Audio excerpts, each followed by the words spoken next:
Hey there folks, welcome to my newest flashlight review from the company I've only seen written, so I have no idea how to pronounce, like a lot of things here, HaikeLite. The light reviewed here is the Buffalo Thrower, the MT07, or just the Buffalo MT07, so it doesn't infringe on an IP from the estate of the Marleys. The Buffalo is massive and bright. It comes in two versions, a cool white or neutral white version. I have reviewed the neutral white here.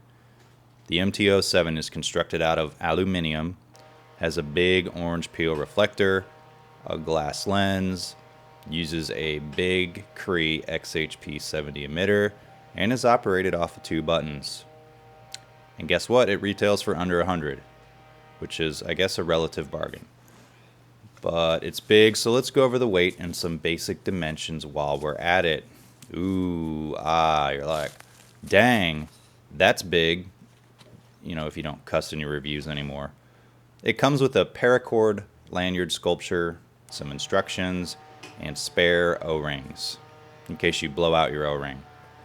The light has 6 regular modes of light output and 2 blinking ones. They are as follows, with my figures and HaikeLites on screen. First is Moonlight. It could be HaikeLite, HaikeLite, I don't know. First is Moonlight, which is an excellent level for such a bright light. HaikeLite gets it. Then there's Lolo, not to be confused with YOLO, or, just regular old low. Then you get, I think, middle, then high, and then, of course, all lights have turbo. Now you'll notice my turbo doesn't jive very well with HaikeLite's numbers. Well, so far I'm the second person to review this light. The other guy, Tom E. on Budget Light Forum, got numbers that were very close to HaikeLite's claimed output. Now, he reviewed the cool white version. So far, I'm the first person. Now, it took me so long to do this review, there may be somebody else to review the neutral white version. So, my figures are for the neutral white version. Other people got closer to HaikeLite's numbers off the cool white. Okay, so the Buffalo is very picky with batteries, and forget using any protected cells in this light. If your cells are longer than 67 millimeters, then the tail cap may not screw down properly. You can kind of screw it down, but it's hard if they're slightly over 67 millimeters, but you'll see some showing O-rings. And of course you don't want to show your O-ring. I mean, you can, but whatever. Also, flat top cells have a hard time making contact. So there's that too. HaikeLite has basically one cell they recommend for it, and you can buy those cells with them when you buy the light off their website. So buy them there. Also, this light requires high drain cells, so keep that in mind too. Now, if you'd like to use flat top high drain cells, you could remove the plastic washers on the positive ends like I did, so the flat tops make contact. You do this at your own risk though. They were glued down around the positive terminals. You remove 4 of them. I just pried them carefully with a long, thin flathead screwdriver. So this is kind of like a mod, but that will allow some flat top cells to work. Not going to promise all of them. Anyway, how about that user interface, or UI is the real cool flashlight people like to call it. Put your 4 batteries in and screw on the tail cap. Make sure you line up the small and large pin. The tail cap only goes on one way. It wouldn't be super easy to change out in complete darkness. I've tried. So, you got to bring a backup flashlight. Okay, the Buffalo has 2 buttons, a mode switch closest to the lens, and an on-off switch near the back. The light uses electronic switches, so make sure you lock it out or remove the batteries when not in use. You can lock it out by either loosening the top of the battery tube like this, or by pressing and holding the mode switch for a few seconds. It locks out and can't be activated unless you unlock it by pressing and holding. Handy if you're carrying your light in luggage or your tactical bag or whatever for a few hours. Okay, basic operation is as follows while my daughter bangs the controller in the background. Turn it on and off by pressing the power switch. Change modes by giving the mode switch single presses. It scrolls through and loops through all modes including turbo, but not Moonlight. It has mode memory in all modes, but Moonlight and strobe. You're like, oh man. So it comes on in the last mode you used when you turned it off. So to get to turbo at any time from on or off, double click from on or off. One thing to note is that if you were off and you went to turbo, it turns off with a single press of the power switch. And if you were in another mode, like one of the middle modes, and you went to turbo by the double press, and then you press the power button, it actually doesn't turn off. It'll go back to the last mode you used, so you have to hit the power switch one more time. Okay, you can access Moonlight by double-clicking the mode button from on or off. Again, like turbo, if it was in another mode before you hit the shortcut, you go back to that mode. If you press the power button, press it one more time to turn it off. Of course, if you were off, it'll go off before you went to Moonlight. Get it? It's a little unusual, and most user interfaces don't do it this way. Now, to get to the low strobos, press and hold the power button from off. You get fast strobe first by pressing and holding. Again, we'll get you to SOS. Remember, depending on if the light was on or off when you accessed strobe, it will either revert to the off state if it was off, or the last mode you used. You'll have to hit power a second time if you want to turn it off. Strobes are not saved into mode memory. Okay, runtime, fools. For this, I use Panasonic Sanyo Hydrain GA cells for this test. 18650s, of course.